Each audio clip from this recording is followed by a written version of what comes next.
오늘의 말씀은 요한계시록 1장 1절, 베드로전서 1장 7절, 데살로니가전서 5장 23절입니다.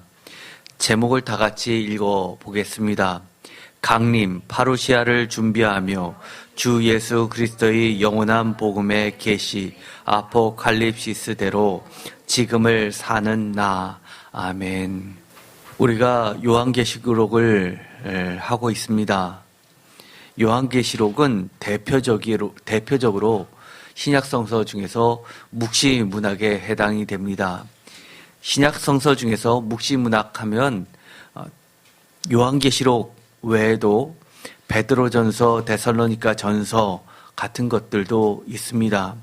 그러나 이것들은 편지 형식으로 되어 있어서 엄격하게 말해서 묵시문학이라, 묵시의 전형적인 형태다라고 말하기는 조금 어렵습니다. 요한계시록만큼 그렇게 환상으로 가득 차 있는 것이 아니기 때문입니다.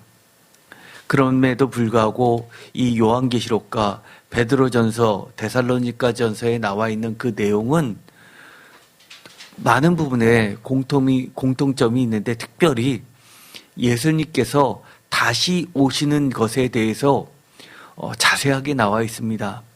어떤 면에서는 요한계시록은 마지막 때를 살아가는 성도들에게 초점이 맞춰져 있고, 또 그때 벌어질 일들에 대해서 많은 이야기를 하고 있는데 반하여, 특히 데살로니가전서는 다른 곳에서는 볼 수 없는 예수님께서 어떻게 임하시는지에 대해서 여기처럼 그렇게 명확하게 설명해 주는 데는 없기 때문입니다. 지금도 이 부분은 우리가 아직 경험하지 못했던 것이기 때문에 많은 논란이 있습니다. 또 이것을 잘못 해석했을 때는 이단으로 빠진 경우들이 매우 많고, 실제로 이단에서는 이 데살로니가전서 또 베드로전서에 있는 이 묵시적 내용을 사사로이 자기의 뜻대로 욕심대로 풀면서 그것을 이용하며 결국 이단의 논리에 이단으로 깊이 빠지는 그런 중요한 본문이 되었습니다. 데살로니가전서는 우리가 송구 영신 예배 때부터 해서 2021년 표에 이르기까지 매우 중요하게 저희가 말씀을 보아왔습니다. 대략적인 거는 이제는 데살로니가전서에 대해서 아마 아실 겁니다. 그런데 데살로니가전서는 생각보다 무려 5장에 걸친 편지입니다. 그래서 학자들은 헬라 시대 때, 특히 바울이 있었던 그 시대에 고고학적으로 발견된 편지들보다는 상당히 길다는 것이 특징입니다. 그래서 그 당시에 있었던 헬라 시대의 편지 형식들을 연구하는 학자들은 이 데살로니가전서는 크게 최소 2개의 편지로 구성되어 있다라고 이야기를 합니다. 특별히 데살로니가전서 1장 2절에서 12절까지, 데살로니가전서 1장 2절에서 2장 12절까지, 그리고 2장 13절에서 5장 28절 또는 5장 24절까지와 결여 부분인 나머지 25절부터 28절, 그리고 맨 앞에 있는 1장 1절로 구성되어 있다고 봅니다. 크게 나누면 2가지라고 할 수 있죠. 전반부와 후반부, 2장 13절부터 나누게 됩니다. 이렇게 나눠 보았을 때의 장점은 그만큼 사도 바울이 데살로니가 교회에 얼마나 애착을 가지고 끊임없이 그들에게 믿음의 조언들을 계속해서 해주면서, 비록 육체적으로는 떨어져 있지만 그들을 사랑하는 심정으로 끊임없이 양육하고 있었다는 것을 보게 됩니다. 이것은 오늘날에도 우리에게 많은 부분을 시사해 줍니다. 영적인 자녀는 끝까지 영적인 자녀입니다.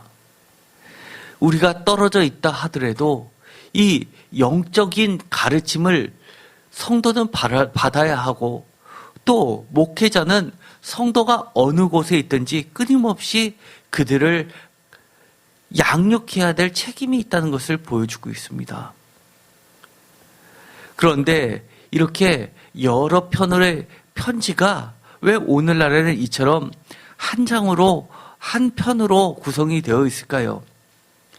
이것은 그 사도 바울의 편지를 받은 데살로니가 교회가 사도 바울의 가르침을 매우 소중히 여기고, 목회자가 바뀜에도 불구하고 2대, 3대, 4대 그렇게 담임 목사가 바뀜에도 불구하고 그 가르침을 전수하면서 꾸준히 그 전통을 이어나갔다는 것을 볼 수 있습니다.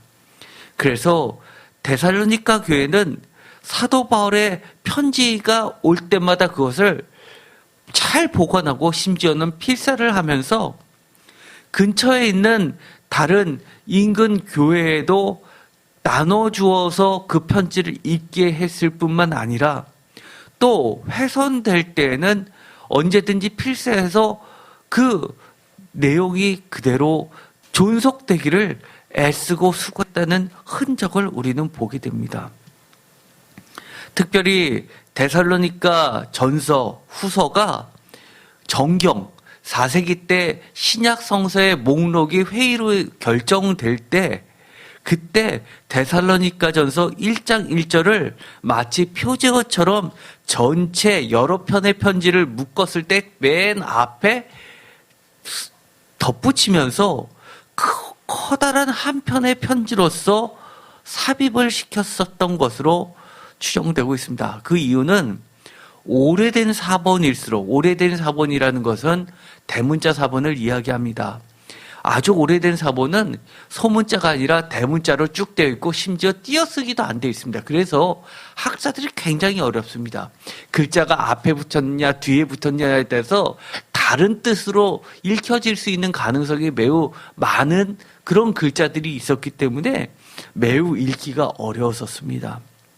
그런데 그렇게 오래된 사본일수록 1장 1절이 없는 상태로 전해 내려오다가 소문자 사본이 그 이후에 소문자 사본이 발견되고 나서부터는 모두 다 1장 1절을 포함하고 있다는 겁니다.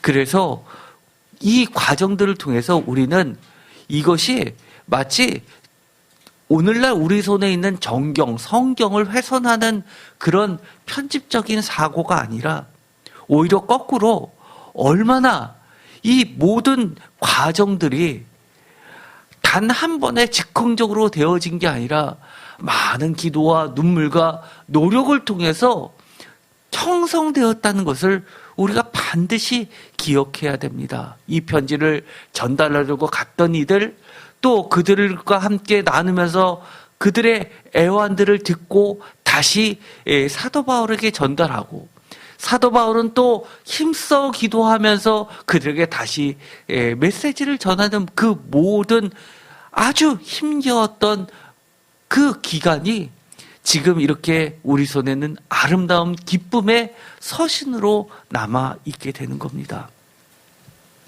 다시 한번 보겠습니다. 데살로니가 전서 1장 2절입니다. 다 같이 읽겠습니다. 우리가 너희 모두를 말미암아 항상 하나님께 감사하며 기도할 때 너희를 기억하면, 아멘. 여기서 중요한 것은 하나님께 감사하는 겁니다.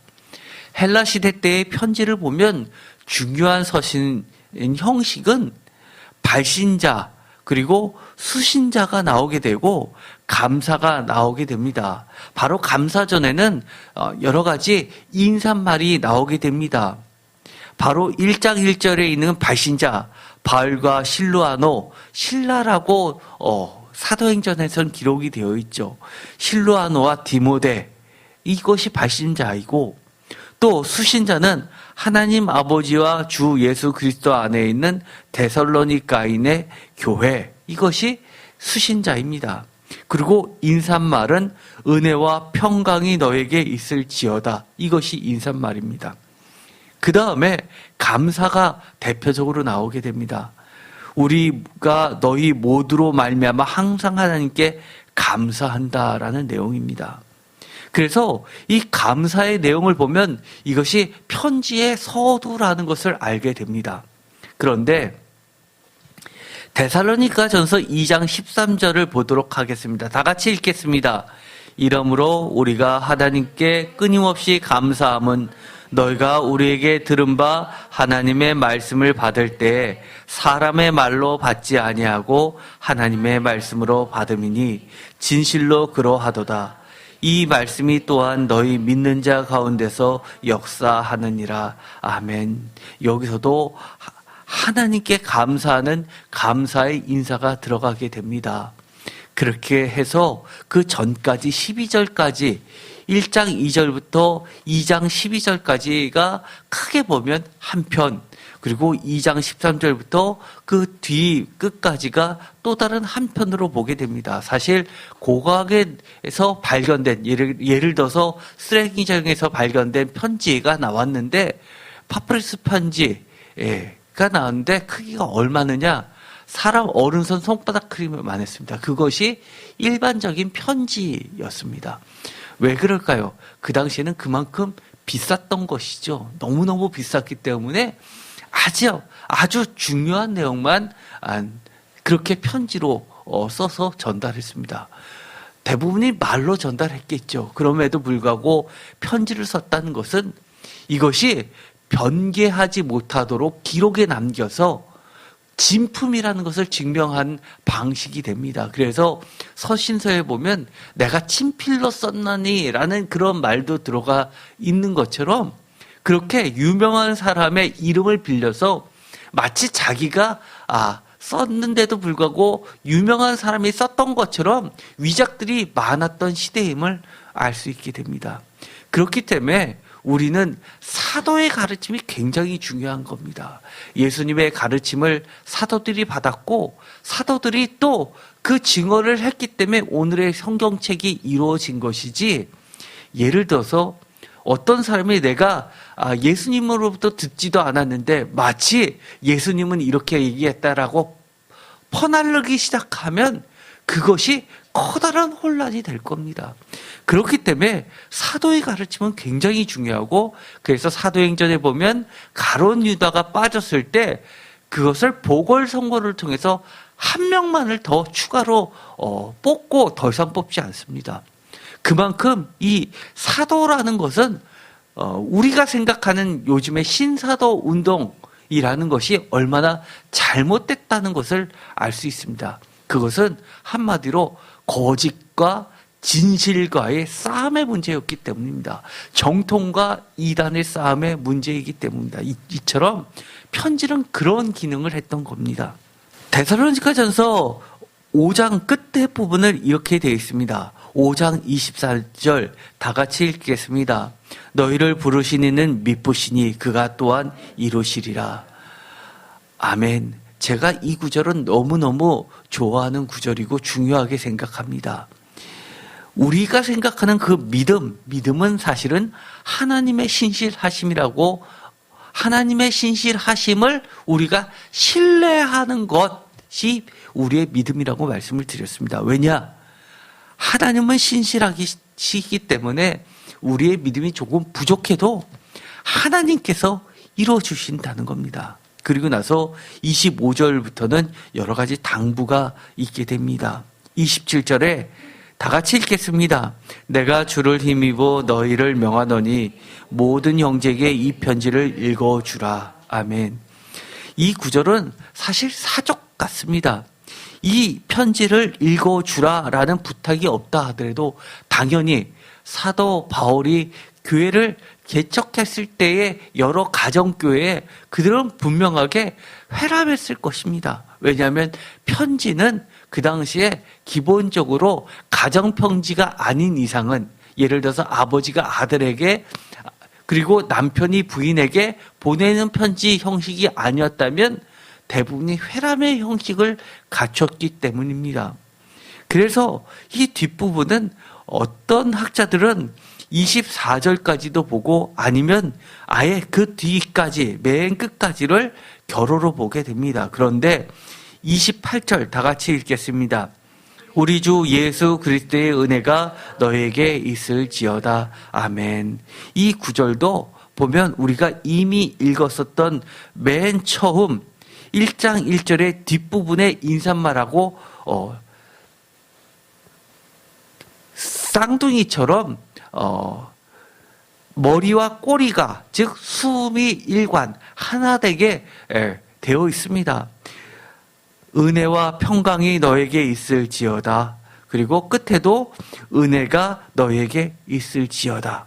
그래서 이 28절은 표제어를 붙이면서 이 5장 27절, 1장 2절부터 5장 27절 전체를 하나의 커다란 한 편의 편지로 처음 가로, 낮은 가로 형식으로 묶었을 것으로 추정하게 됩니다.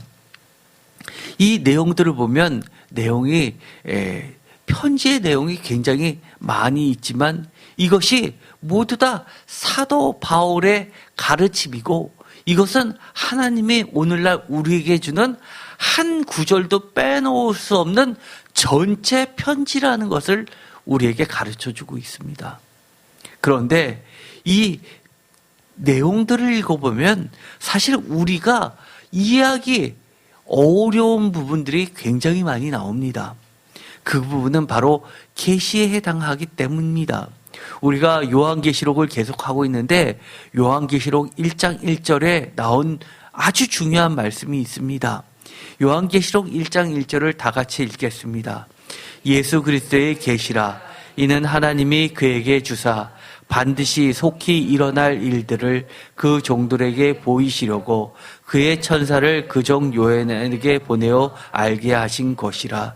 아멘.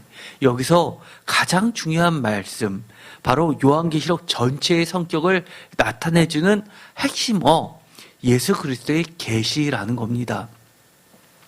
계시는 무엇입니까? 계시는 원어로 아포칼립시스라고 합니다. 아포칼립시스라는 어떤 영화도 있었죠. 감춰져 있던 것이 드러나는 것입니다. 그래서 예수 그리스도의 계시라라는 말을 다른 말로 바꿔서 계속해서 이야기합니다. 1장 1절에 보면 이렇게 되어 있습니다. 보이시려고 그리고 알게 하신, 이것이 계시의 내용입니다. 계시와 같은 말씀입니다. 3번에 거쳐서 그만큼 강조하는데 또 3번에 거쳐서 또 강조하는 말씀이 있습니다. 반드시 속히 일어날 일. 반드시 속히 일어난다는 것입니다. 그런데 이것이 지금 현재는 사람들은 일어나는 일이라고 생각하지 못하는 이유가 있습니다. 그것이 감춰져 있기 때문입니다. 그들이 마치 지금 벌어지고 있는 것이 요한계시록이 기록될 당시에 정부의 전 로마를 통합하는 국가 정책인 것처럼 보이지만 감추어진 그 진실은 적그리스도의 그리스도에 대한 탄압이라는 것을 보여주고 있는 겁니다. 여기서 이 계시의 가장 중요한 말은 그 앞에 있는 예수 그리스도의라는 말입니다. 계시를 누가 했느냐? 이것이 굉장히 중요합니다. 계시의 내용이 무엇이냐도 굉장히 중요합니다. 그래서 예수 그리스도의 계시라 할 때 이 계시는 1차적으로 문법적으로 주격으로 보면 예수 그리스도께서 보여주신 것이고 알려주신 것입니다.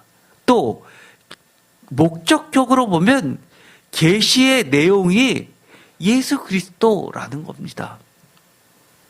그리고 소유격으로 보면 예수 그리스도의라는 말은 예수 그리스도께서 가지고 있었던 그 비밀스러운 내용, 그 내용을 이야기합니다. 우리가 목적적으로 보면 어떤 뜻이 될까요? 예수 그리스도에 대한 계시, 이것은 예수 그리스도께서 이 땅에 반드시 오신다는 것을 드러냈다는 겁니다. 단순히 오시는 것이 아니라 승리를 가져와 준다고 이야기를 합니다. 이처럼 이 아포칼립시스는 사실은 그 원어의 배경은 이렇습니다. 연극이 시작될 때 커튼으로 가려져서 그 무대 뒷면이 전혀 보이지 않습니다. 그런데 연극이 시작되면 이 커튼이 펼쳐지면서 배우들이 등장하고 그 이야기가 전개됩니다. 이것이 바로 아포칼립시스라는 말입니다. 연극에 있었던 이 말이 성서의 아주 중요한 이 핵심 단어로 발전되었던 겁니다. 그래서 이 아포칼립시스라는 이 원어를 찾아보면 이렇게 영어로는 이야기합니다. unveiling. 어는 푸는 것이죠. 펼치는 것이죠. 베일은 천을 이야기합니다. 천을 제끼는 겁니다. 그리고 우리가 영어로 이 요한계시록을 리벨레이션이라고 하죠. 리빌 하면 보여주는 것입니다. 그리고 매니페스테이션은 매니페스토 하면 분명한 거, 확실한 거, 심지어 우리가 배에다 무역을 할 때 물건을 선적하면 선장이 일일이 출발하기 전에 이 배에 실린 목록이 작성된 표를 보면서 그 물건을 하나하나 체크를 합니다. 그래서 다 실렸는지 아직 빠진 게 있는지를 점검하는 그 증명서가 바로 매니페스토입니다. 그리고 요즘에는 또 그런 것도 있죠. 선거철에 보면 시민운동가들이 그렇게 이야기합니다. 매니페스토를 발표한다고 하면서 과거 선거 때 공약으로 내세웠던 것들이 제대로 이행이 됐는지, 그리고 그 후보가 다시 또 나와서 공약을 지키지도 못했는데 또 똑같은 공약을 하든지를 체크하는 것을 매니페스토라고 합니다. 이것은 다 뭐냐면 평상시에는 잘 모르지만 아주 명확하게 모든 사람이 다 알 수 있도록 그렇게 확실하게 드러내는 것입니다. 그래서 요한계시록에서는 계시를 이렇게 이야기했죠. 중요한 말입니다. 반드시 속히 일어난다라는 겁니다. 베드로전서에도 보면 이런 말이 나옵니다. 베드로전서 1장 10절 다 같이 읽겠습니다. 이 구원에 대하여는 너에게 임할 은혜를 예언하던 선지자들이 연구하고 부지런히 살펴서. 이 베드로전서에 보면 아주 중요한 이야기가 나옵니다. 우리들은 선지자들은 마치 하나님의 영에 감동이 돼서 아무런 준비도 안 했다가 갑자기 두두두두두 하면서 예언을 하는 것이 선지자의 역할이라고 생각하는 경우가 많이 있습니다. 그것이 진짜 영빨이 있는 것처럼 생각하시는 분이 많이 있습니다. 그런 것들이 요즘의 이단들의 대표적인 특징이죠. 자기가 생각한 걸 마치 하나님이 얘기해 주셨다고 그렇게 떠벌리고 다니는 것이 얼마나 잘못됐는지를 보여줍니다. 선지자들이 연구하고 부지런히 살펴서, 표준세 번역은 이렇게 이야기합니다. 예언자들이 이 구원을 추구하고 연구하였으며 그들은 여러분이 받을 은혜를 예언하였습니다. 그들은 얼마나 하나님이 그동안 많은 선지자, 이전 선지자를 통해서 주신 그 말씀들을 연구하고 부지런히 살펴서 기도하면서 하나님의 그 영에 감동돼서 또 다른 예언을 하는 것을 이야기합니다. 그래서 이 구원은 은혜라고 이야기합니다. 오늘날 많은 목회자들이 이 말씀에 근거해서 더 많이 하나님의 말씀을 연구하고 부지런히 살펴서 이처럼 예배 시간에, 설교 시간에 하나님의 말씀을 대언하는 것이 참된 목회자인 겁니다. 11절 다 같이 읽겠습니다. 자기 속에 계신 그리스도의 영이 그 받으실 고난과 후에 받으실 영광을 미리 증언하여 누구를 또는 어떠한 때를 지시하는지 상고하니라를 미리 알려주었습니다. 라고 이야기합니다. 12절, 이 섬긴 바가 자기를 위한 것이 아니요 너희를 위한 것임이 계시로 알게 되었으니 이것은 하늘로부터 보내신 성령을 힘입어 복음을 전하는 자들로 이제 너희에게 알린 것이요 천사들도 살펴보기를 원하는 것이니라. 아멘. 여기서도 보면 중요한 이야기를 하죠. 계시라는 말이 나오는데요. 이 계시를 다른 말로 계속해서 반복합니다. 하늘로부터 보내신 성령을 힘입어 복음을 전하는 자들로 이제 너에게 알린 것이요. 바로 계시라는 겁니다. 천사들도 살펴보기를 원하는 것입니다. 여기서 천사라는 것은 영적인 존재를 이야기하기도 하고 또 요한계시록에서 천사가 무엇이었죠? 하나님의 말씀을 전하는 대언자들을 모두 천사라고 이야기합니다. 그래서 여기서도 천사들을 하나님의 말씀을 전하는 주의 종, 요한과 같은 주의 형제들을 이야기할 수도 있습니다. 그리고 나서 13절에 이렇게 이야기합니다. 이 13절은 계시의 가장 중요한 목적을 얘기해 줍니다. 13절 다 같이 읽겠습니다. 그러므로 너희 마음의 허리를 동이고 근신하여 예수 그리스도께서 나타나실 때에 너희에게 가져다 주실 은혜를 온전히 바랄지어다. 아멘. 여기서 은혜가 뭐라고 그랬습니까? 아까도 얘기했던 것처럼 이 은혜는 한마디로 10절에 있는 것처럼 구원이다라고 이야기를 했습니다. 은혜 10절과 13절에 이야기하면서 구원을 이야기하는데 그 구원을 받으려면 이 계시를 했던 목적, 너희 마음의 허리를 독이고 근신하라는 겁니다. 언제까지? 예수 그리스도께서 나타나실 때까지라는 겁니다. 예수 그리스도께서 나타나실 때까지 답을 알려주는 겁니다. 어떤 답입니까? 마음의 허리를 동이고 근신하라는 겁니다. 어떻게요? 근신의 내용이 뭡니까? 주께서 우리에게 가르쳐 주신 명령들, 말씀들을 잘 지키면서 이 때를 살아가라고 이야기를 하는 겁니다. 그렇게 돼서 최종적으로 우리에게 주시려고 하는 것이 있습니다. 베드로전서 1장 7절 오늘의 말씀이었죠. 다시 한번 다 같이 읽겠습니다. 너희 믿음의 확실함은 불로 연단하여도 없어질 금보다 더 귀하여 예수 그리스도께서 나타나실 때에 칭찬과 영광과 존귀를 얻게 할 것이니라. 아멘. 표준세번역으로도 읽겠습니다. 여러분의 믿음이 연단을 받아서 순수하게 되면 불로 연단하여도 마침내는 없어지고 마는 금보다 더 귀한 것이 됩니다. 그것은 예수 그리스도께서 나타나실 때 여러분이 칭찬과 영광과 명예를 차지하게 하려는 것입니다. 아멘. 여기서도 반복해서 이야기하는 것이 있죠. 예수 그리스도께서 나타나실 때 어떻게 하게 되기를 원하신다고요? 칭찬과 영광, 존귀를 얻게 하기를 원한다는 겁니다.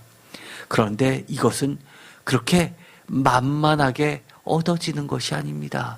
시간이 지난다고 자동적으로 주어지는 게 아니라 무엇이 필요합니까?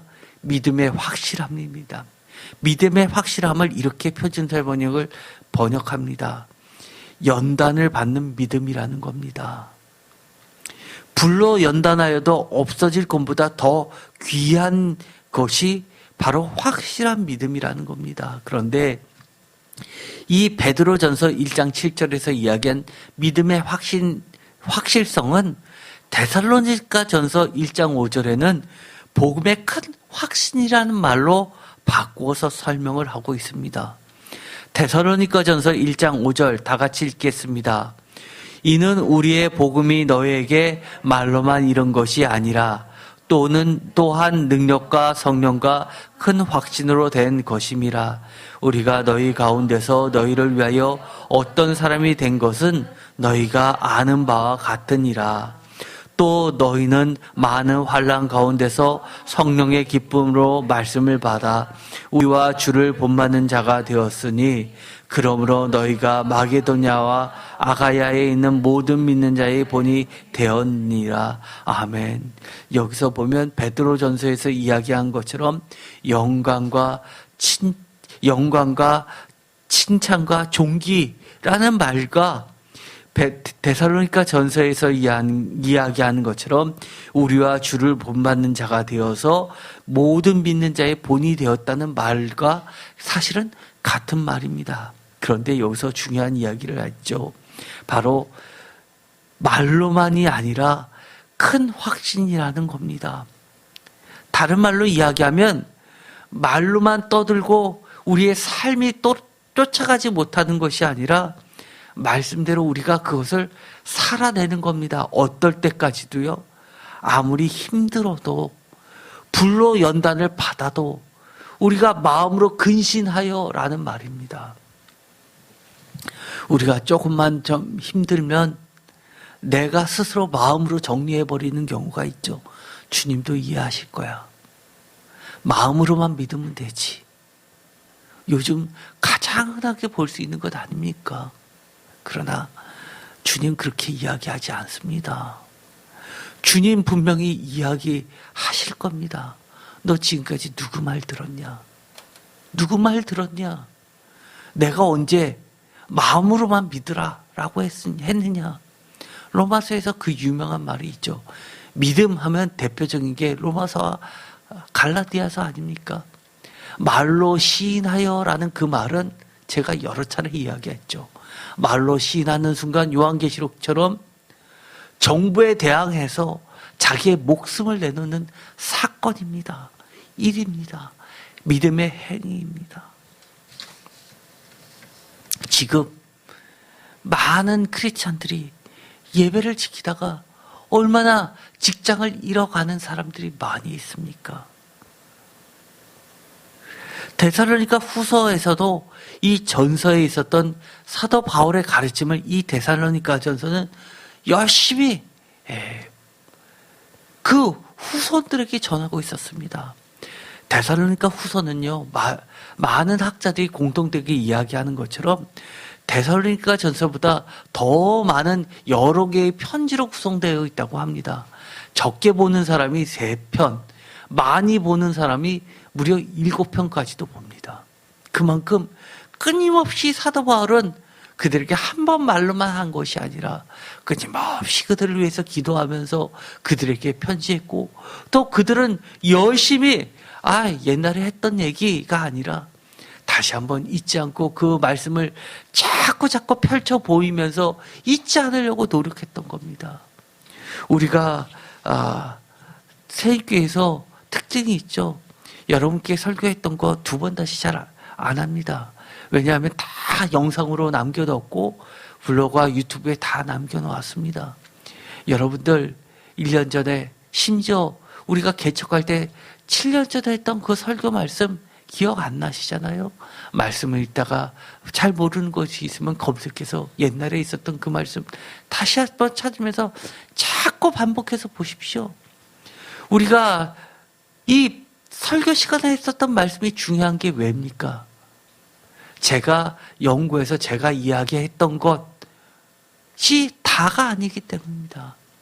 예배 시간에 성령님께서 충만하셔서 하나님의 영으로 감동돼서 했던 주님의 말씀이었기 때문에 그것이 중요한 겁니다. 데살로니가후서 1장 7절 다 같이 읽겠습니다.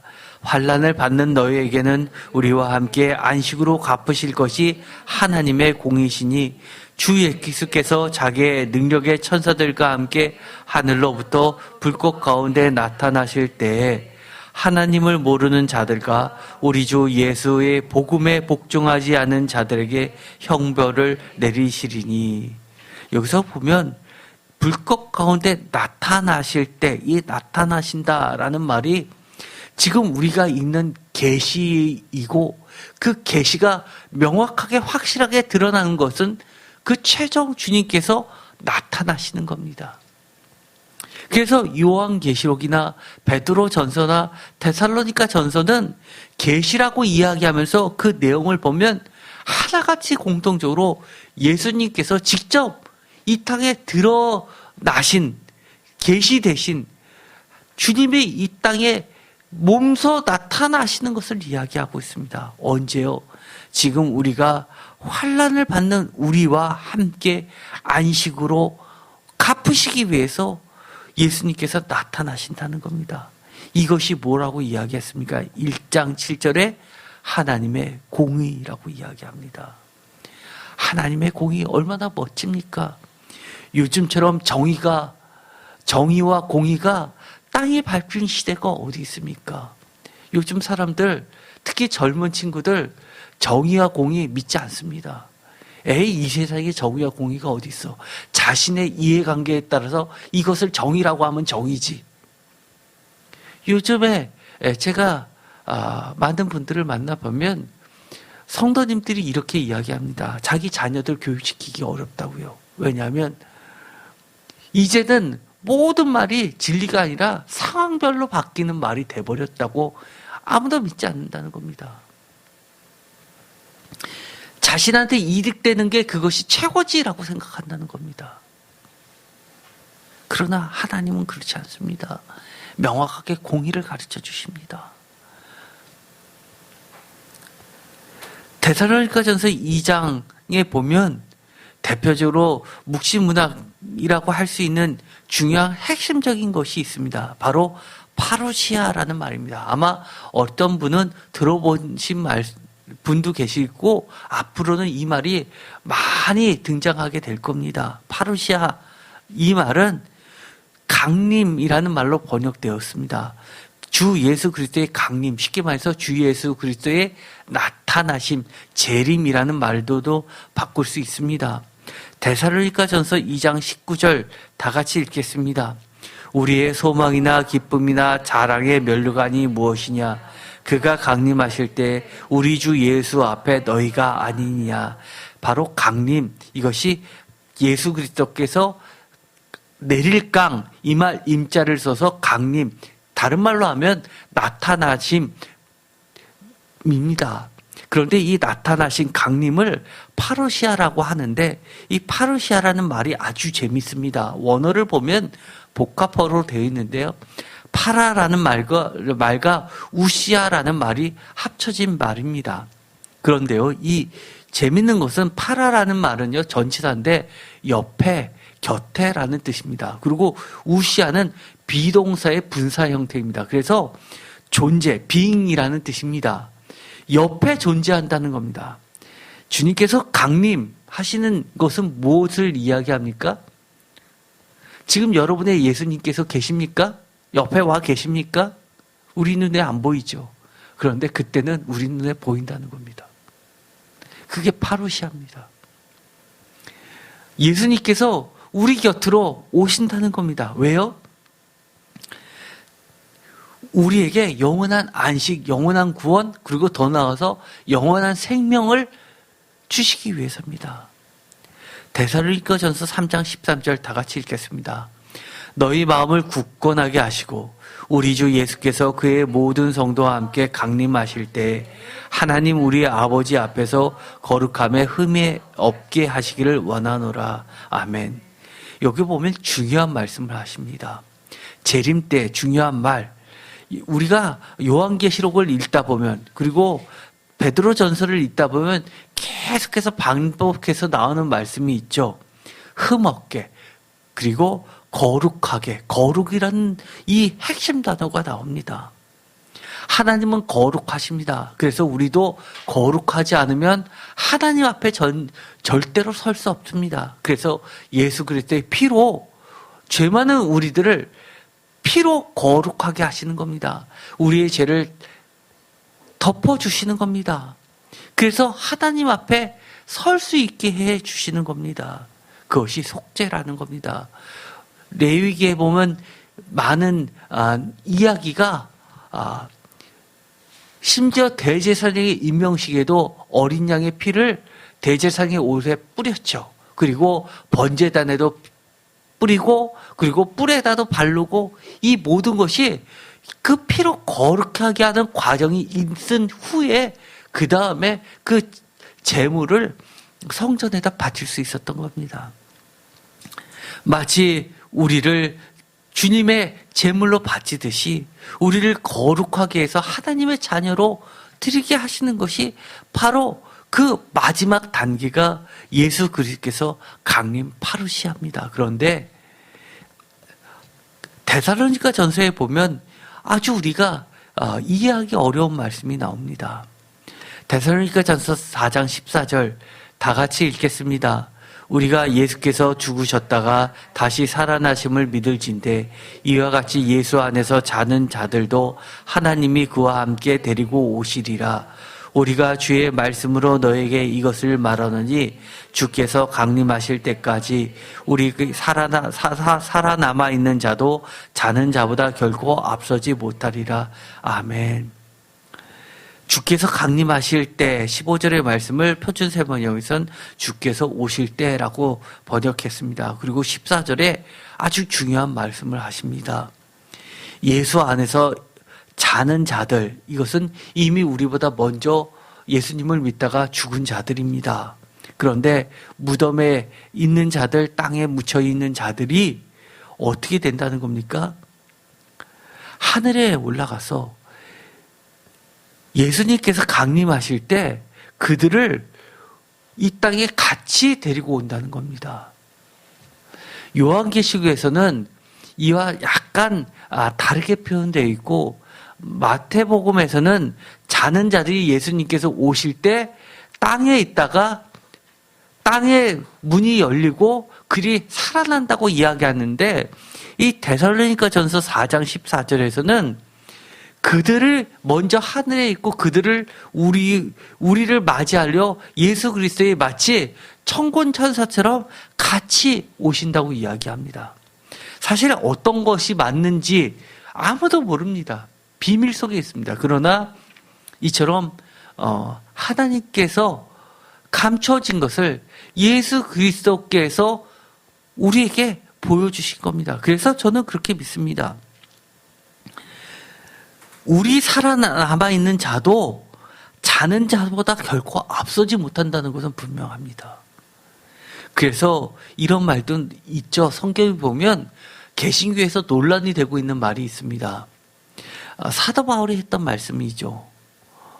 죽은 자의 세례 문제를 이야기합니다. 사도 바울은 죽은 자에 대한 세례를 베풀었다는 얘기를 한 번도 얘기한 적이 없습니다. 아마 그 당시에 예수님을 믿다가 아직 세례를 받지 않았는데 박해로 먼저 죽은 자들이 있었을 것입니다. 예를 들어서 세례를 받으려면 세례교육이 반드시 그때 있었습니다. 그런데 박해한다고 다 잡아가서 한꺼번에 죽은 자들이 있었습니다. 그러면 나는 예수님을 믿겠다고 고백을 했는데 세례를 받지 못해서 구원에 못 가는 거 아니냐라고 하는 걱정스러운 후손들에게 안심을 주는 겁니다. 죽은 자의 세례의 문제입니다. 그런데 이 중세시대 때 교회가 부패하니까 교황이 어떤 일을 했습니까? 면죄부를 팔면서 연옥에 가 있는 죽은 자들에게 세례를 베풀면서 그들을 구원에 이끌게 하겠다라고 하면서 돈을 걷어들였습니다. 이단들은요, 하나같이 성경에 있는 아주 우리가 명확하게 다 알 수 없는 그 내용들의 일부의 작은 것에서 출발해서 자기 멋대로 발전시켜 나가는 것들이 이단들의 특징입니다.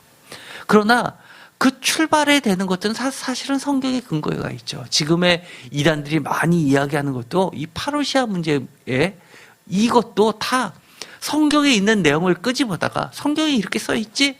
이거는 이거야. 마치 자기가 하나님의 계시를 직접 받은 예언자인 것처럼 막 떠들어대는 것이 바로 거짓 예언자들의 특징입니다. 그러나 우리는 철저하게 하나님의 말씀 거기까지만 우리가 받아들이고 믿어야 되는 겁니다. 그런데 여기서 중요한 이야기가 있습니다. 데살로니가전서 그 다음 이야기 16절부터 한번 읽어보도록 하겠습니다. 주께서 호령과 천사장의 소리와 하나님의 나팔 소리로 친히 하늘로부터 강림하시리니 그리스도 안에서 죽은 자들이 먼저 일어나고 17절 그 후에 우리 남은 자들도 그들과 함께 구름 속으로 끌어올려 공중에서 주를 영접하게 하시리니 그리하여 우리가 항상 주와 함께 있으리라. 아멘. 여기서 보면 16절에 강림을 이야기하면서 17절 끝에 그리하여 우리와 항상 주와 함께 있으리라. 강림, 파루시아가 뭐라고 그랬죠? 옆에 존재, 함께 있는 겁니다. 그리하여 우리가 항상 주와 함께 있으리라. 주께서 강림하시는 목적이 뭡니까? 우리를 죽은 자들도 그리스도 안에 있는 죽은 자들도 먼저 살려주시고 살아있는 자들도 또 공중에서 우리를 끌어올려서 주를 영접하게 하면서 항상 주와 함께 있게 하시는 것, 그것이 파루시아라는 겁니다. 그런데 여기서 요한계시록에는 나와 있지 않고 성경 다른 곳에도 나와 있지 않은 중요한 핵심적인 이야기가 있습니다. 바로 휴거입니다. 17절 다시 한번 읽어볼까요? 그 후에 우리 살아남은 자들도 그와 함께 구름 속으로 끌어올려 공중에서 주를 영접하게 하시리니, 바로 이 휴거라는 것이 이끌휴 들것자입니다. 이끌휴도 보면 옆에 손숫자가 있죠. 들것자도 밑에 보면 한자를 보면 밑에 손숫자가 있습니다. 이 휴거라는 것은 손으로 확 채가지고 끌어올리는 것을 이야기합니다. 이 원어를 보면요, 이 휴거라는 것을 이렇게 되어 있습니다. 하르파조라는 말을 쓰는데요. 이 하르파조는 영어로 번역하면 이렇게 되어 있습니다. 시즈를 꽉 붙잡는 거죠. 그 다음에 캐치업입니다. 업이 들어갑니다. 위에서 잡아 당기는 것이죠. 스네치 어웨이, 확 잡아 당기는 겁니다. 스네치는 낚시할 때 이렇게 채는 것을 스네치라고 하죠. 그래서 하르파조라는 말은요, 원어가 이렇습니다. 사람의 머리를 위에서 아주 강력한 힘으로 쫙 잡아가지고 위로 확 끄집어 올리는 겁니다.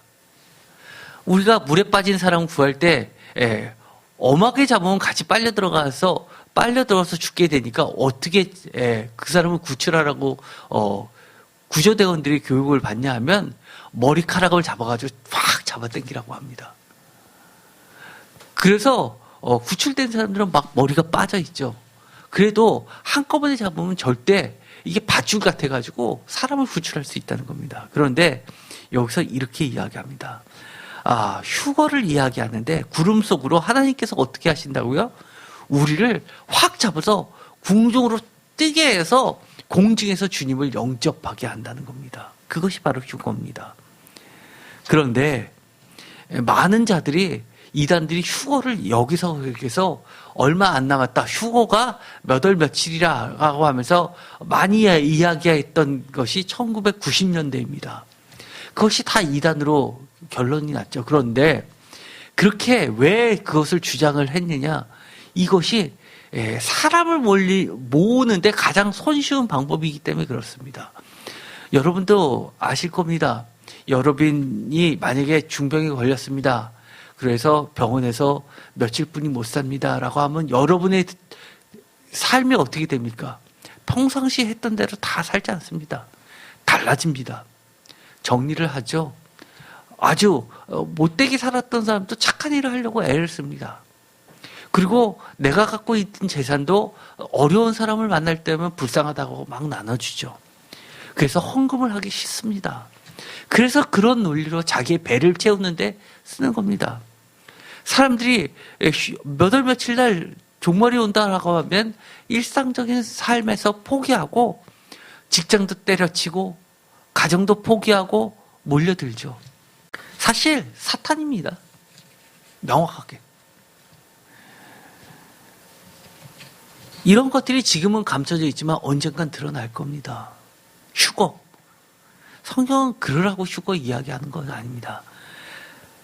제가 계속해서 데살로니가전서, 요한계시록, 그리고 베드로전서에서 공통적인 거 이렇게 마지막 때 주의 강림하심을 계시해 주신 이유는 뭐라고요?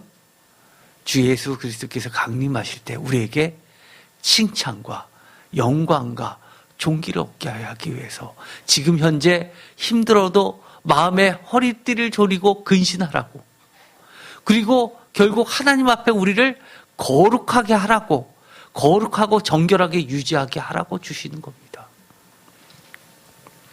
데살로니가전서 5장 12절부터 읽도록 하겠습니다. 형제들아, 우리가 너에게 구하노니 너희 가운데서 수고하고 주 안에서 너희를 다스리며 권하는 자들을 너희가 알고 그들의 역사로 말미암아 사랑 안에서 가장 귀히 여기며 너희끼리 화목하라. 또 형제들아, 너희를 권면하느니 게으른 자들을 권계하며 마음이 약한 자들을 격려하고 힘이 없는 자들을 붙들어주며 모든 사람에게 오래 참으라. 삼가 누가 누구에게든지 악으로 악을 갚지 말게 하며 서로 대하든지 모든 사람을 대하든지 항상 선을 따르라. 데살로니가전서 5장 16절 다 같이 읽겠습니다. 항상 기뻐하라, 쉬지 말고 기도하라, 범사에 감사하라. 이것이 그리스도 예수 안에서 너희를 향하신 하나님의 뜻이니라. 아멘. 그리스도 예수 안에서 너희를 향하신 하나님의 뜻을 다른 곳에서 뭐라고 얘기했습니까? 구원이라고 이야기했습니다. 그런데 구원이 제가 저절로 오는 것이라고 이야기했습니까? 아니요. 성경은 그렇게 이야기하지 않았죠. 환난과 박해 가운데서도 어떻게 하라고요? 항상 기뻐하라, 쉬지 말고 기도하라, 범사에 감사하라. 항상 쉬지 말고 범사에 기뻐하라, 기도하라, 감사하라. 이것이 근신의 내용입니다. 이어서 부탁을 하고 있습니다. 데살로니가전서 5장 19절 다 같이 읽겠습니다. 성령을 소멸하지 말며 예언을 멸시하지 말고 범사에 헤아려 좋은 것을 취하고 악은 어떤 모양이라로 버리라. 평강의 하나님이 친히 너희를 온전히 거룩하게 하시고 또 너희의 온 영과 혼과 몸이 우리 주 예수 그리스도께서 강림하실 때에 흠없게 보존되기를 원하노라. 아멘. 여기서도 또 얘기하죠. 강림의 목적, 흠없게 보존되기를. 뭐가요? 너희의 온 영과 혼과 몸이 세 가지로 얘기합니다. 영, 혼, 몸. 쉽게 말해서 전 인격이, 전체가. 주 예수 그리스도의 재림, 강림, 파르시아에 대한 계시가 중요한 이유, 바로 이것은 주 예수 그리스도께서 강림하실 때 흠없이 거룩하게 보존되어 영광을 얻게 하기 위해서입니다. 그래서 부탁하고 있죠. 오늘을 사는 성도들이 지금 어떻게 준비해야 하는지를 가르쳐 주는 것이 있습니다. 그것이 곧 예수 그리스도의 계시라는 겁니다. 요한계시록에서 계시의 내용을 끊임없이 알려주는 것이 있죠. 어떻게 해요? 우리가 주님 만날 그때까지 우리가 어린 양이 어디를 가든지 따라가라는 겁니다. 십자가만 바라보고 달려가라는 겁니다. 많이 힘들고 지치고 험한 길이 있다 하더라도 다른 데 쳐다보지 말고 주님만 바라보고 가라는 겁니다. 성경 말씀의 많은 부분을 이용하지 말라는 겁니다. 나의 성공을 위하여, 나의 부를 위하여, 나의 명예를 위하여 이용하지 말라는 겁니다. 왜요? 예수 그리스도의 계시는 바로 우리에게 생명을 주기 때문입니다. 기도하고 마치겠습니다. 하나님 감사합니다. 예수 그리스도께서 우리에게 계시로 알려주셨습니다.